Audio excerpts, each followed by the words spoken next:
యేసుక్రీస్తు వారు తన విలువైనటువంటి అమూల్యమైన నిర్దోషమైన నిష్కలంకమైనటువంటి రక్తాన్ని కార్చి మిమ్మల్ని అందరినీ కడిగి పరిశుద్ధులుగా చేసి ఈ పరిశుద్ధ ఆలయమునందు మిమ్మల్ని కూర్చుండబెట్టి మిమ్మల్ని పరిశుద్ధులుగా చూడాలని దేవుడు కోరుకుంటే ఆ పరిశుద్ధతను పక్కన పెట్టి భయంకరమైనటువంటి జీవితాలతో దేవుని ముందుకు వస్తుంటే ఈ పరిశుద్ధ ఆలయము కాస్త ఏమైపోయింది?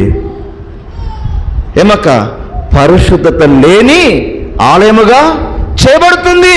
ఎలా? అది మన ద్వారానే మనలో ఉన్న పాపము, మనలో ఉన్నటువంటి అపరాధము, మనలో ఉన్నటువంటి దుర్నీతి, మనలో ఉన్న మోసం, మనలో ఉన్న అబద్ధం మందిలోకి తీసుకొచ్చి పెడుతున్నాం. ప్రియమైన వారు, ఇప్పుడు ఒక మాట, పరిశుద్ధత ఉన్న చోట ఎవరుంటారు? ఏమక్క? పరిశుద్ధత ఉన్న చోట